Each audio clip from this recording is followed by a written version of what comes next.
Ministry of Holy Jesus Christ MHJC వారు నిర్వహించిన కార్యక్రమాలు, సువార్త సభలు సంవత్సరంలో 3 నెలలు ఒక్కో ప్రాంతంలో ఒక్కోసారి నిర్వహించబడును.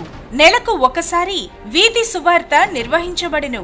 ప్రతి నెల 2వ సోమవారం పాస్టర్ల సహవాసం జరుగును. ప్రతి నెల చివరి రోజు సంపూర్ణ రాత్రి ప్రార్థనతో జరుగును. పాస్టర్లు, సంఘ సభ్యులు పాల్గొంటారు. ప్రతి 3 నెలలకు ఉచిత వైద్య శిబిరం ఏర్పాటు చేస్తాము. అందులో అన్ని రకాల రోగాలకు మందులు, వైద్యం ఉచితంగా అందించబడును. సంవత్సరానికి 2 సార్లు అనగా అక్టోబర్ 1, డిసెంబర్, క్రిస్మస్ సందర్భాలలో పేదవారికి బట్టలు పంపిణీ జరుగును. ప్రతి నెల దిక్కులేని అనాథలకు అన్నదానం జరపబడును. బెరయా బైబుల్ కాలేజీ ద్వారా అనేక మందికి తర్ఫీదును అందిస్తున్నాము. సంవత్సరానికి 2 సార్లు బాప్తిస్మా కార్యక్రమం జరుగును.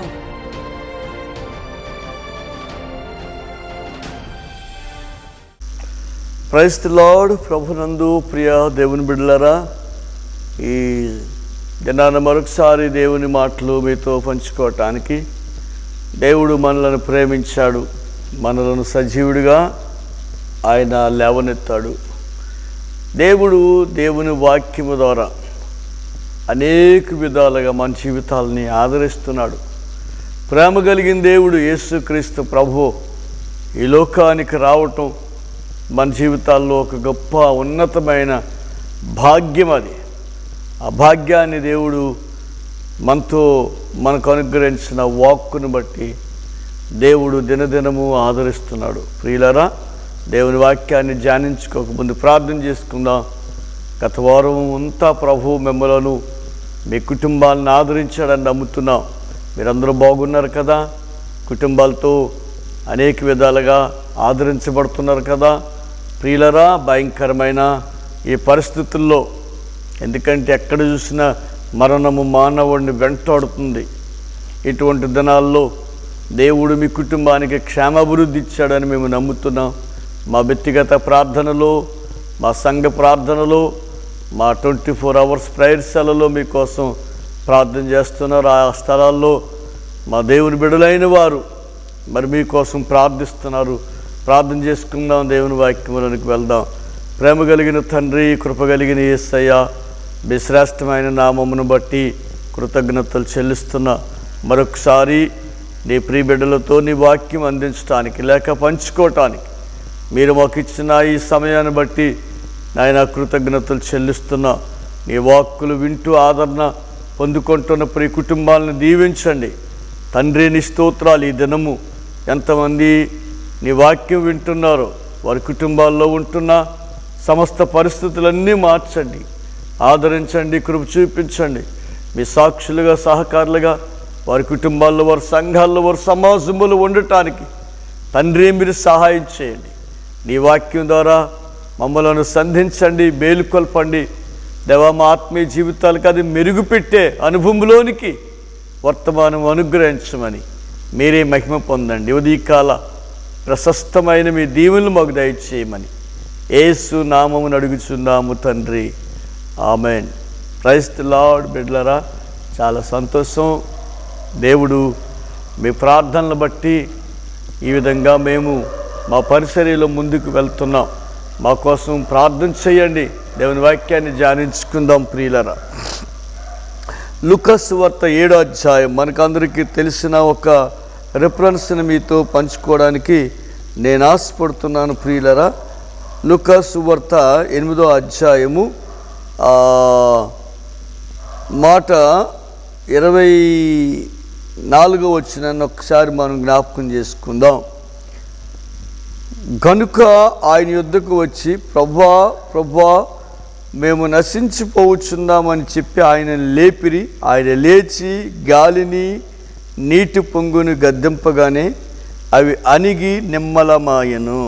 యేసు క్రీస్తు ప్రభు ఆయన శిష్యులతో కలిసి ప్రయాణం చేస్తున్నారు. ఒక సరస్సులో ఒక దోణి ఎక్కి ప్రయాణం చేస్తున్నారు. ఆ ముందు వచనాల్లో మనం జాగ్రత్తగా చూస్తే వారు మరొకనాడు ఆయన శిష్యులతో కూడా ఒక దోణి ఎక్కి సరస్సు అద్దరికి పోదుమని వారితో చెప్పగా వారు ఆ దోణిని త్రోసి బయలుదేరిరి. వారు వెళ్ళుచుండగా ప్రయాణమై వెళ్ళుచుండగా యేసుక్రీస్తు ప్రభు జస్ట్ తలవాల్చాడు. భయంకరమైనటువంటి పరిస్థితులు వారికి ఎదురైన ప్రియులారా, వారు ప్రభువుతో ఉన్నారు. వారికి అర్థమైంది ఏంటంటే అపాయకరమైన స్థితిలో ఉండిరి. వారట ఆ సరస్సులో, ఆ ధోనిలో ఏమీ తోచలేని పరిస్థితుల్లో, ఆ గాలి కొడుతుంటే వారు ఏమైపోతారో అర్థమగాలేని పరిస్థితుల్లో, అపాయకరమైన పరిస్థితుల్లో వారు ఆ ధోనిలో ఉన్నారు. అప్పుడు వారికి అర్థమైంది ఏంటంటే ప్రభువు దగ్గరికి వచ్చి, ప్రభువా మేము నశించిపోతున్నాం, నీకు చింత లేదా? ఏంటి ఎంత అపాయం వస్తే ఎలాగో నిద్ర పట్టింది, ఎలాగో నిద్రపోతున్నాం అనుకుని. కొన్నిసార్లు ఎన్ని ఉన్నా కొంతమందికి ప్రశాంతంగా నిద్ర వస్తుంది. అది ఒక అదృష్టమే. దేవుని బిడ్డలారా, దేవుని వాక్యం గమనించండి.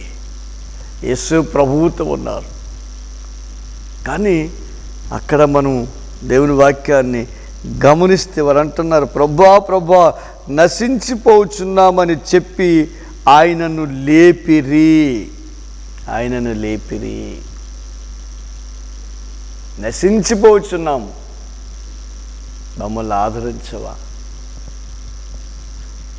ప్రియులారా, ఇక్కడ దేవుని వాక్యాన్ని పరిశీలన చేస్తే వెంటనే గాలిని గద్దించగా అక్కడ రాయబడిన మాటలు నెమ్మలమాయను. అంటే అక్కడ వారి జీవితాల్లో ప్రభువుతో ఉన్నారు. రోగులు స్వస్థపరిచాడు. 2 చేపలు 5 రొట్టెల్ని పంచిపెట్టే అద్భుతమైనటువంటి మిగిలిన అనుభవములు వారు చూశారు. రకరకాల కార్యక్రమాలు చూశారు. కానీ వారికి అర్థమైంది ఏంటంటే గాలిని గద్దించినంటే ఆగిపోతే ఈయన ఎవరో వారు ఎవరితో ఉన్నారు? యేసుతో ఉన్నారు. కానీ సృష్టి మీద ఎంత అధికారం ఉందా ఈయనకి? వారెప్పుడు చూడలేదు. అవును ప్రియులారా, సృష్టిని సృష్టించేవాడికి సృష్టి మీద అధికారం ఉంటుంది. ఒక కుండను తయారు చేసేవాడికి కుండ మీద అధికారం ఉంటుంది. ఒక బంగారాన్ని తయారు చేసేవాడికి ఆ బంగారం మీద అధికారం ఉంటుంది. ఒక పనిముట్లను తయారు చేసేవాడికి ఆ పనిముట్ల మీద అధికారం ఉంటుంది. యావత్తు సృష్టిని సృష్టించిన సృష్టికర్త అయిన దేవుడికి అధికారం ఉంటుంది. గాలిని గద్దించగా ఆగిపోయింది. ఒకసారి ఒక భక్తుడు దైవజనుడు ప్రవర్త, సూర్యుడా ఆగిపోయింది. ఇంకొకసారి ఒక ప్రవర్త అంటాడు, వర్షమా ఆగిపోయింది. వర్షమా కురువు అంటే కురిసింది. దేవుని వాక్ ఎంత శక్తి ఉందో! అంటే ఒక ప్రవర్తకి ఎంత అధికారం ఉంటే, ప్రవర్తని నిన్ను నన్ను పుట్టించిన ఆ సృష్టికర్త అయిన దేవుడికి ఎంత అధికారం ఉంటుంది. చాలామంది ఉదయకాలపు సంధ్యావందనం చేస్తారు. నేను అంటాను, నీవు ఆ సూర్యుడిని చూసిన వెంటనే సూర్యుడిని సృష్టించిన సృష్టికర్త ఈరోజు ఉదయించుకంటే నువ్వేం చేస్తావు? నేను చెప్తాను, ఉదయించే సూర్యుడికి మొక్కడం కాదు, ఉదయింపజేసిన సూర్యుడు ఒక ఆయన ఉన్నాడు. కోటి సూర్యుడి కాంతి కలిగిన అతీతమైనటువంటి సృష్టికర్త ఆయన. ఆ సృష్టికర్తకు నువ్వు నమస్కారం చేయాలి. గాలికి నమస్కారం చేస్తారు కొంతమంది. గాలి ఆగిపోయింది, సూర్యుడా ఆగిపోయాడు, చంద్రుడా ఆగిపోయాడు, వర్షమా ఆగిపోయింది. ఎస్, ఈ సృష్టి మీద అధికారం కలిగిన దేవుడు ఆయన. ఎందుకంటే సృష్టి ఆయన చేతి పని. గాలి ఆయన ధనాగారముల నుండి బయలుదేరుతుంది. వీళ్ళకి అర్థం కాలేదు. ప్రభువుతో ఉన్నారు, అర్థం కాలే. కొన్నిసార్లు మనతో ఉంటారు చాలామంది, వాళ్ళకి అర్థం కాదు మనమేంటో, మన ప్రేమ ఏమిటో, మన మంచితనం ఏంటో, మన ఆత్మీయత ఏమిటో, మన త్యాగం ఏంటో అర్థం కాదు వాళ్ళకి. అర్థమయ్యే రోజు ఒకటి వస్తుంది. వీళ్ళకి అర్థం కాలేదు, ఇప్పుడు అర్థమైంది. ఏమంటున్నారు వీళ్ళు? అక్కడ 25వ వచనంకి వచ్చేసరికి, ఈయన గాలిని నీళ్లకు ఆజ్ఞాపింపగా అవి లోబడుచున్నవే, ఈయన ఎవరో అని ఒకరితోనొకడు చెప్పుకొనిచున్నాడు. ఏంటిది? గాలి ఆగంటే ఆగిపోయింది, నీరా ఎగరకంటే ఎగరకుంటే అది అణిగి ఉన్నది. గాలి ఆగిపోయింది, నీరు ఆగిపోయింది, ఈయనెవర్రా బాబు అంటే నువ్వెవరితో ఉన్నావు? ఎవరిలో జీవిస్తున్నావు? Praise the lord. 12 మంది శిష్యులకి అర్థం కాలేదు. ప్రభువా, మేము నశించిపోతున్నాము. ఆయన లేపుతున్నారు. కొందరు లేపుతారు కానీ లేవడు. నువ్వు ఆరాధించే దేవుడు కేక వింటాడు. ఆమేన్. దేవుని బిడ్డలారా, మీరు గమనించండి. 1 రాజుల గ్రంథంకి వెళ్ళేసరికి అక్కడ ఒక గుంపు ఉంది. ఏలియా ఉన్నాడు. ఉదయం నుండి సాయంకాలం వరకు దేవుడిని లేపుతున్నారు. లేవు నాయనా, లెగు లెగు లెగు అని. పలకడో ఒలకడో. వీళ్ళంటున్నారు నశించిపోతాను అంటే చాలు, లేచిపోయాడు అంతే. ఏది సమస్య ఉందో, ఏది భయపెడుతుందో, ఏది ప్రాణాపాయమో, ఏది నువ్వు నలిగిపోతావు దేనిలో, ఏది నువ్వు సాధించలేకపోతున్నావో ఆ సమస్యను ప్రభువుకి చెప్పు. స్పందించే దేవుడు, దాన్ని తొలగించే దేవుడు నీలో నుండి. అంతటి మంచి దేవుడు.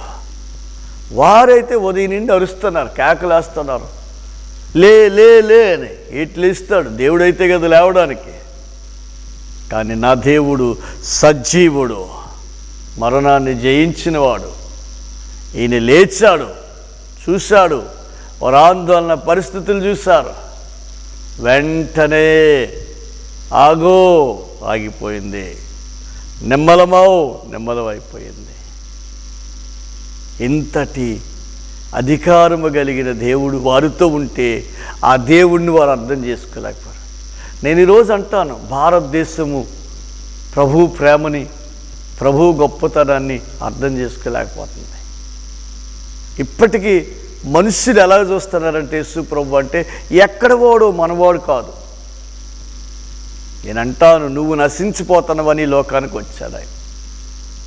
లోకాసువార్త 19:10 ఉంటుంది. నశించిన దానిని రక్షించటానికి మనుష్య కుమారుడు ఈ లోకానికి వచ్చాడు. నీవు నేను ఈ లోకములు నశించిపోయి మరణానికి బానిసలమై నరకములోనికి వెళ్ళిపోతానమని దేవుడే తన్ను తాను తగ్గించుకొని రిత్తుడిగా భూలోకానికి రావాల్సి వచ్చింది.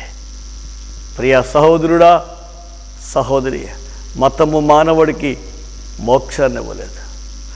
మతము మానవుడిని నరకము నుండి తప్పించలేదు. మతము మానవ జీవితానికి ఆదరించలేదు. ఆదరించగలిగిన వాడు దేవుడు ఒక్కడే. ఏకే భగవాన్ ద్వితీయము నాస్తియే. దేవుడు ఒక్కడే, రెండో దేవుడు లేడు. ఆ ఒక్కడే యేసు క్రీస్తు ప్రభు అంటాడు, నేనే మార్గమును సత్యమును జీవమును. ఆదరించగలిగిన వాడును నేనే. ఆదరించగలిగిన వాడు వారితోని ఆదోనులో ఆ సరస్సులో ఉన్నాడు. ఆయనను వారు ఆయన్ని గుర్తించలేని అజ్ఞానములో ఉన్నారు. అందుకంటాను, దేవుని వాక్యం చెప్పబడుతుంది, ఇహ సంబంధమైనటువంటి దేవత వారు మనోనేత్రాలకి గుడ్డితనాన్ని కలుగు చేసింది. యేసును రక్షకుడిగా చూడలేని స్థితి మానవుడికి ఉంది. ఆ పొరలు పోతే కానీ ప్రభువుని ఎవరు అంగీకరించలేరు.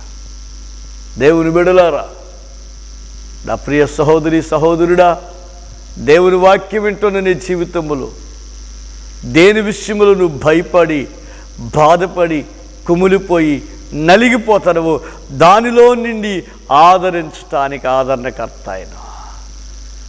ఎప్పుడైనా అర్థం చేసుకుంటున్నావు ఆయన ప్రేమని? ఏ స్థితిలో ఉన్న నిన్ను ఆదరిస్తాడు. 2వ రాజుల గ్రంథంలో ఒక స్త్రీ ఉంది, 4వ అధ్యాయం మొదటి కొన్ని వచనాలు. మనకందరికీ తెలిసిన ప్రాణస. ఒక విధవరాలు, 2 కొడుకులు ఉన్నారు. భర్త చనిపోయాడు, భక్తి కలిగినవాడు. ఎలీషా శిష్యులలో ఒకడు. సడన్గా పరిస్థితులు మారిపోయినాయి. ఏం చేయాలో అర్థం కాలేదు. చిన్నపిల్లలు బ్రతుకున్నప్పుడు కొన్ని అప్పులు చేసినట్లున్నాడు. చాలామంది విపరీతమైన అప్పులు చేస్తారు. అప్పు చేయడం తప్పు కాదు, పరిస్థితులు బట్టి చేయొచ్చు. స్థితికి మించిన అప్పు చేయకూడదు, పరిస్థితులకు మించిన అప్పు చేయకూడదు. నీ అప్పు నీ వెనకాల ఉంటాను, నీ కుటుంబానికి నష్టాన్ని కలిగించి అప్పు చేయకూడదు. నువ్వు బాగానే ఉంటా, నీ దారి నువ్వు పోయినప్పుడు పొద్దున్నే అప్పులు వాళ్ళు పీడిస్తుంటారు. పరిస్థితి అదే జరిగింది ఇక్కడ. తినటానికి తిండి లేదు ఇంటిలో, అప్పులు వాళ్ళు వస్తున్నారు. ఎప్పుడు స్పీడ్ అవుతారంటే ఎప్పుడైతే ఇంటి యజమానుడు చచ్చిపోయాడు అప్పుడు వస్తారు అందరూ, మాకు ఇవ్వాలని. ఇప్పుడు వారు వచ్చి అంటున్నారు, అమ్మా నీ 2 కొడుకులు పంపించాం, బానిసలాగా పని చేయించుకుంటాం, మా అప్పులు తీరే వరకు. ఇప్పుడు ఆ కుటుంబము రోడ్డుని పడ్డది. కానీ ఆమె ఎవరి దగ్గరికి వెళ్ళిందో తెలిసిన? భక్తి కలిగిన గొప్ప ప్రవర్త దైవజనుడి దగ్గరికి వెళ్ళింది. అయ్యా ఎలీషా గారు, నా భర్త బ్రతుకున్నప్పుడు ఎటువంటి భక్తి కలిగిన వాడు, ఎటువంటి ఆత్మీయ జీవితములో జీవించేవాడు మీకు తెలుసు కదా. ఇప్పుడు మా పరిస్థితులు ఎలాగైనాయి, మమ్మల్ని ఏం చేయమంటాం? ఆమె రావలసిన ఆయన దగ్గరికే వచ్చింది. వీళ్ళ దగ్గరికి వాళ్ళ దగ్గరికి పరిగెట్టలే, ఎలీషా దగ్గరికి వచ్చింది, ప్రవర్త దగ్గరికి. నేను అంటాను, ఎలీషా అంటే అర్థం ఏంటంటే రక్షకుడు, రక్షించేవాడి దగ్గరికి వచ్చింది. చాలామంది మన పరిస్థితులను బట్టి భక్షిస్తుంటారు, పీడిస్తుంటారు. బతుకున్నప్పుడు ఇలా ఆయన పట్టుకోలేకపోయాము అంటారు. కానీ ఎలీషా అంటున్నాడు, అమ్మా నా వల్ల నీకు ఏమి కావాలి? అయ్యా అప్పులు బాధతో మేము కుమిలిపోతున్నాం, నలిగిపోతున్నాం, మా పరిస్థితులు ఎలాగైంది. ఇప్పుడు ఈ స్థితి నుండి నా బిడ్డలు నన్ను రక్షించు, నన్ను రక్షించు. యథార్థమైన హృదయముతో ఆ సహోదరి తన పిల్లలు తీసుకొని ఆ దైవజనుడి దగ్గరికి వచ్చింది. చాలామంది సంఘాల్లో క్రైస్తవులకి ఒక బలహీనత ఉంటుంది. సేవకుడి దగ్గరికి రారు, సేవకుడిని సలహా అడగరు. కాకమ్మ కథలు చెప్పిన వాళ్ళు ఉంటారు కదా, అలాంటి వాళ్ళ దగ్గరికి వెళ్తారు. అవసరం ఉన్నప్పుడు పరిగెట్టి వస్తారు చాలామంది, కాదంటలేదు. అవసరం తీరేకి రారు, ఆ సేవకుని గుర్తించరు. మీ సంఘాల్లో పనిచేయొద్దు, మీ సేవకుని గుర్తించండి. దైవజనుడు, దేవుని తర్వాత దైవజనుడే. ఆ స్త్రీ అలగలేదు, కోప్పడలేదు, వెనక్కి వెళ్ళలేదు. బతుకున్నప్పుడు భర్త అయితే ఎలాగ ఆయన దగ్గరికి వెళ్ళేవాడు, ఆ స్త్రీ పిల్లలు తీసుకుని ఆయన దగ్గరికి వెళ్ళింది. దేవుని బిడ్డలారా గమనించండి, ఇప్పుడు ఆ కుటుంబము అప్పులు బాధలతో పిల్లలతో నశించిపోతుంది. ఆ కుటుంబం ఎవరు ఆదరిస్తారు? ఆ స్త్రీ ఆయన దగ్గరికి వచ్చి అంటుంది, అయ్యా ఏలినవాడా నా పరిస్థితులు మారిపోయినాయి. బతుకున్నప్పుడు బాగా బ్రతికాం, పౌరుషంగా బ్రతికాం. నా భర్త ఉన్నప్పుడు మమ్మల్ని ఇలాగూ చేశాడు, ఇప్పుడు మేము రోడ్డుని పడ్డాం, ఏం చేయబడ్డాం? సలహా అడిగింది, సలహా చెప్పాడు, పాటించింది. ఆయన చెప్పిన మాట ప్రకారంగా చేసింది. ఆ కొంచెము నూనె ఆ కొండల్లో పోసాడు, పోయించాడు, దీవించాడు. అమ్మా, ఇప్పుడు ఆ నూనె అమ్మి అప్పులన్నీ తీర్చు, మిగిలిన దానితో నీవు నీ బిడ్డలు బ్రతుకు. Praise the Lord. ఒక విధవరాల కుటుంబం నశించిపోతుంది అప్పుల్లో. దేవుని సేవకుని మాట విన్నది. 12 మంది శిష్యులు ఈ వార్లో ఉన్నారు, నశించిపోతానమన్నారు. ఏదైతే వాళ్ళు కృంగదీసిందో ఆ సమస్యని పరిష్కరించాడు ఆయన.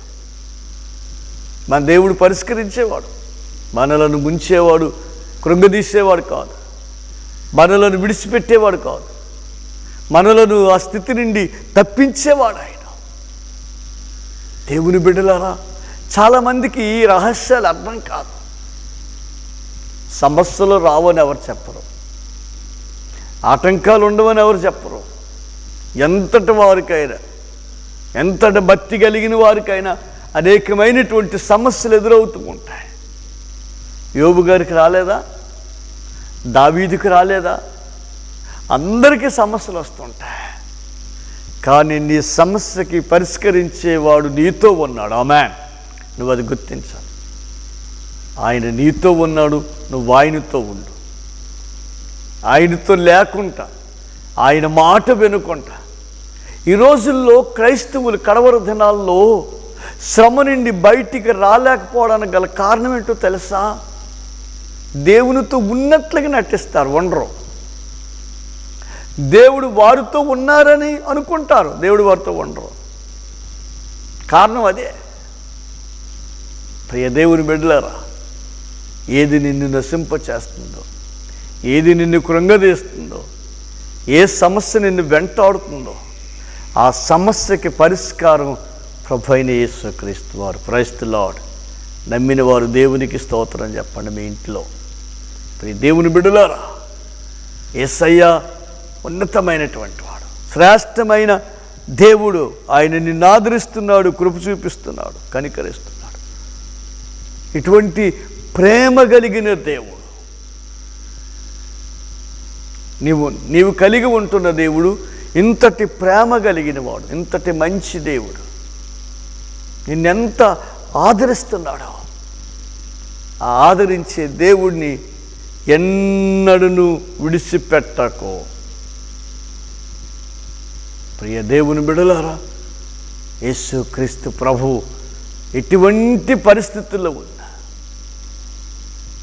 ఇక్కడ మనం ఇందాక చదువుకున్న మాట 23లో, వారు వెళ్ళుచుండగా ఆయన నిద్రించెను. అంతలో గాలి వాన సరస్సు మీదకు వచ్చి దోణి నీళ్లతో నిండినందున వారు అపాయకరమైన స్థితిలో ఉండిరి. ఏ స్థితిలో ఉన్నారు? అపాయకరమైన స్థితిలో ఉన్నారు. వాళ్ళు అపాయములో ఉన్నారు. అపాయములో ఉండేవారికి ఉపాయాన్ని చెప్పేవాడు ఆయన. ఆమె ఉపాయాన్ని ఇస్తాడు ఆయన. అపాయాలు వస్తాయి అందరికీ, అపాయకరమైన పరిస్థితులు ఎదురవుతుంటాయి. ఎదురైనంత మాత్రాన ప్రభువు నిన్ను విడిచిపెట్టడం, నీ చెయ్యని విడిచిపెట్టడం. పేతురు అంటాడు, ప్రభువుతో నడుస్తూ నడుస్తూ నడుస్తూ అందరికీ చాలా స్పీడ్ ఎక్కువైపోతుంటుంది. పేతురు కూడా అలాగే అయిపోయాడు. ఒకరోజు ప్రభువు ఆ సముద్రం మీద అలాగ నడుస్తూ ఉన్నాడు. కొంచెం దూరంలో పేతురు అని ఉన్నాడు. ప్రభువుని గుర్తుపెట్టాడు, ప్రభు అని తెలుసుకున్నాడు. మంచిదే. ప్రభువా నీవేనా? అవును నేనే. అయితే నేను కూడా నీలాగా నడిచినా? నడిచే. ఓకేరా. ఆయన ఎవరిని ఎప్పుడు విడిచిపెట్టాడు. నువ్వేదంటే అది అంటాడు. ఇక అర్థం అవ్వాలి నువ్వెంతవరకు నిలబడతావు. నడిచాడు నడిచాడు నడిచాడు. ఒక్కసారి ఏమైందో, సమీపముకు వచ్చేసరికి పక్కకు చూశాడో లేకపోతే లోపలేదో పెరిగిందో ఏటో మరి అర్థం కాలేదు. అక్కడ మనకి మునిగిపోతున్నాడు, అపాయములోకి దిగజారిపోతున్నాడు. కొన్ని సెకండ్లు అయితే ఇంక మనిషి కనబడలేని పరిస్థితి ఎదురైంది ఇప్పుడు పేతురుకి. అప్పుడు మళ్ళీ అంటాడు, ప్రభువా ప్రభువా ప్రభువా నన్ను రక్షించి అంటాడు. చెయ్యి పైకిస్తాడు. నేను ఎప్పుడో చెప్తుంటాను, పెళ్ళైన వాళ్ళకి పెళ్లి చేసినప్పుడు ఈ హిందూ సాంప్రదాయాల్లో 7 అడుగులు నడిపిస్తారు. ఎవరు చెయ్యి ఎవరు పట్టుకుంటారో తెలుసా? నేను చెప్తాను, క్రైస్తవులారా, దేవుని బిడ్డలారా, పురుషుడి చేయిని కొంచెం గట్టిగా నువ్వే పట్టుకో. మగవాళ్ళు మంచోళ్ళు కాదు బాబు, ఏమనుకోవద్దు వాళ్ళకి అంటున్నానని. మంచోళ్ళే కొంతమంది ఉంటారు, అవసరం దాటాక భార్య చేయిని వదిలేసి వెళ్ళిపోయిన వాళ్ళు ఎంతమంది ఉంటారు. పేతురు కూడా ప్రభువుకి అందించాడు. పేతురు అయితే వదిలేస్తాడు, ప్రభువు పట్టుకుంటూ వదలడు. Praise the lord. నశించిపోవచ్చున్నాం, ప్రభా మమ్మలను రక్షించవని లేపుతున్నారు. దైవజనుడా, అప్పులు బాధలతో కుమిలిపోతున్నాం, మా పరిస్థితులను మార్చవా, పరిష్కారం చేయవా? అవును, ప్రభువు దగ్గరికి వస్తే పరిష్కరిస్తారు. ప్రభువుకు నీ చెయ్యి అందిస్తే మునిగిపోతున్న నిన్ను పైకి లేపుతాడు. ఎప్పుడైనా ఆలోచించవా? ప్రియ సహోదరి సహోదరుడా, ప్రార్థిస్తున్నాం, వాక్యం చదువుతున్నాం, మంచి భక్తి కలిగి నీ కుటుంబం ఉంది, మంచిది. సమస్య వచ్చినప్పుడు పరిష్కరించేవాడు నీతో ఉన్నాడని అర్థం చేసుకో. నేనంతగా ప్రేమించే ప్రభు, అటువంటి మంచి ప్రభువుని మనము కలిగి ఉన్నాం. ఇది నాన్న దేవుని మాటలు వింటున్నా ప్రియులారా, మీరే స్థితిలో ఉన్నారు, ఏ పరిస్థితులు నీకు ఎదురవుతున్నాయి, నువ్వే స్థితిలో ఉన్న ప్రభువుతో కలిసి ఉండు. ప్రార్థన చేసుకుందామా? చక్కటి మాటలు. ప్రభువు నిన్ను నన్ను ఆదరించాడు, బలపరిచాడు. ఈయనెవరో కాదు, ఈ యావత్ ప్రపంచానికి సృష్టికి అంతటికి సృష్టికర్త అయిన వాడు నువ్వు కలిగి ఉన్నావు. నీవు కలిగి ఉన్న దేవుడు సామాన్యమైన వ్యక్తి కాదు. గంటకొకడు గడికొకడు మారిపోతుంటారు, అలాంటి దేవుడు కాదు ఈయన. నిన్న నేడు నిరంతరమును ఏకరీతిగా ఉండే ప్రభు. కళ్ళు మూసుకుందాం, ప్రార్థన చేద్దాం, వాక్యాన్ని ధ్యానించుకుందాం. నెంబరు వేసుకోండి, మీ కుటుంబాల్లో దేవుని వాక్యమని బట్టి ప్రార్థన చేయండి. Close your eyes. కళ్ళు మూసుకుందామా? ప్రార్థన చేసుకుందాం. మమ్మలను మిక్కిలిగా ప్రేమించిన ప్రియ పరలోకపు శ్రేష్టమైన తండ్రి, మీ శ్రేష్టమైన వాక్కు ద్వారా మాతో మీరు ఈ దినం మాట్లాడారు, వందనాలు చెల్లిస్తున్నారు. అవును నాయన, మేము నశించిపోతున్నాం, మమ్మలను రక్షించవా? మీతోనే ఉన్నారు, మీతోనే నడిచారు, మీతోనే జీవించారు, మీతోనే పడుకున్నారు, మీతోనే ప్రయాణం చేస్తున్నారు. మీకు ఇంత అధికారం ఉందని గుర్తించలేని పరిస్థితుల్లో వారు ఉన్నారు. వారు మనోనేత్రాలు తెరిచినట్లుగా కడవర దినాల్లో మా మనోనేత్రాలు తెరిచి మీరు మాతో ఉంటే ఏ పరిస్థితుల్లోనైనా ఆదరించగలరు, ఏ సమస్యనైనా పరిష్కరించగలరు. అనుభవంలోనికి మా విశ్వాసం కట్టబట్టడానికి సహాయం చేయండి. ఆ విధవరాలు బిడలతో అప్పులతో బాధలతో నలిగిపోతుంది, దైవజనుడు సలహా తీసుకోయింది. అవును నాయన, ప్రియ సహోదరి సహోదరుడా, మీ సంఘ సేవకుని యొక్క సలహాను తీసుకొని ఆత్మీయ జీవితంలో జీవించండి, నీ కుటుంబానికి క్షేమాభివృద్ధి. అవును ప్రభు, అటువంటి క్షేమాభివృద్ధి కలిగిన ఆత్మీయ జీవితాలు మాకు ఇచ్చారు, మీకు వందనాలు. ప్రభా, నేను నీతో నడుస్తాను, నీలాగుంటానన్నాడు, ఉండమన్నాడు, నడిచాడు. ఆఖరు క్షణములో మునిగిపోతున్నాడు. అవును నాయన, ఏ పరిస్థితుల్లోనైనా మా చెయ్యి పట్టి పైకి లేపగలిగిన దేవుడు, ఉన్నతమైన శిఖరాల మీద నిలబెట్టే దేవుడు, ఏది ఎదురైనా వాటి నుండి దాటించగలిగిన శక్తి కలిగిన దేవుడు, నిన్ను కలిగి ఉండడం మా జీవితాలకు గొప్ప ధన్యత. వాక్యం విని ఆదరించబడుతున్న మా ప్రియ బిడ్డలందరినీ దీవించు, ఆదరించండి, కృప చూపించండి. మరలా కలుసుకునే వరకు మీ కృపాక్షేమాలు ప్రతి కుటుంబానికి దయచేయమని యేసు శ్రేష్టమైన నామములు ప్రార్థించి వేడుకుంటున్నాము తండ్రి, ఆమేన్. తండ్రి, కుమార, పరిశుద్ధాత్మ త్రియేక నామము ప్రతి కుటుంబానికి, వాక్యం వింటున్న పరిశుద్ధులందరికీ ఆయన సన్నిధి తోడయుండి నడిపించునుగాక. Amen, amen. God bless you. దేవుడు మిమ్మల్ని దీవించినగాక. మా కోసం కూడా మీరు ప్రార్థన చేయండి, మీకోసం ప్రార్థిస్తాం. దేవుని చిత్తమైతే వచ్చేవారు మరలా మనం కలుసుకుందాం. God bless you. Praise the lord.